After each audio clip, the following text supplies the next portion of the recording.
will lie to their parents. So in this morning's Mommy Matters segment, we're talking with body language expert Blanca Cobb. She joins me to talk about why children lie and what their parents should know about it. Good morning to you. Good morning. And you categorize lies into 3 different sets of why children are lying. Let's start off with these avoidance lies. What do you mean by that? Avoidance, kids will lie when they want to avoid getting into trouble. Right. Or they want to avoid doing a task. For example, homework. They don't want to do homework, right?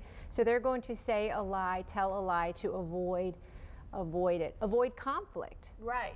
So what do parents need to know about that to either avoid them from telling these lies or to get around that? One thing that helps with parent-child relationships is to understand the motivation behind it. So figuring out if your child's lying about doing homework or completing house chores, what might be the motivation behind it? What is impacting your child from wanting to complete those tasks? Right. So if they're saying, I finished all my homework, and you know that's not the truth. Right. Is it because they want to go out and play with their friend? Is it because they want to go to the movie with a different friend? You know, or find out what it is. Are they struggling with that subject, and is it something you need to address? Good point. Absolutely. All right. So protection lies. What do you mean by that?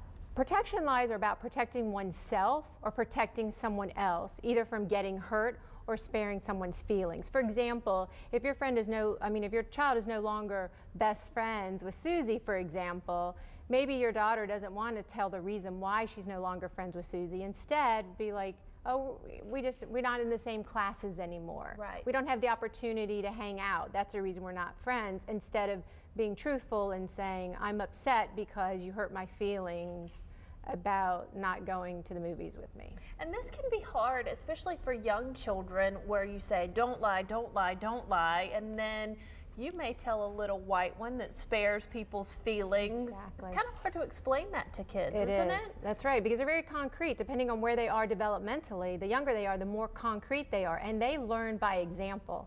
Right. So if we're telling white lies ourselves to avoid situations or conflict, they're picking up on that, even though we're not directly teaching them to lie.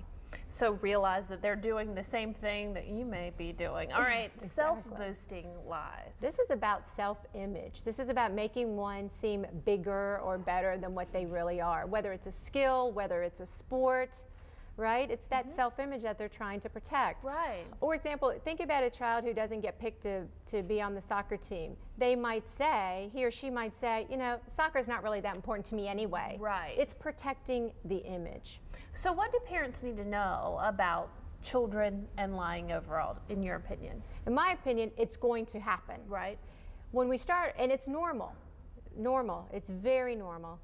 However, when we start noticing that our kids are lying to us more, it's examining, again, that motivation. What is it behind it? If our kids are always lying to us to avoid punishment, then maybe we need to look at ourselves and saying, okay, what's really happening when our child isn't doing something that they're not supposed to? How am I handling this? So it can be very informational and enlightening to parents, because the whole point of understanding the intent of lies is to help make a stronger parent-child relationship. All right, Blanca's going to be sharing more information about this at an upcoming parenting boot camp. We're going to add this to our information on our website. Thanks so much for coming in. Thank you. And it may seem like a simple formality.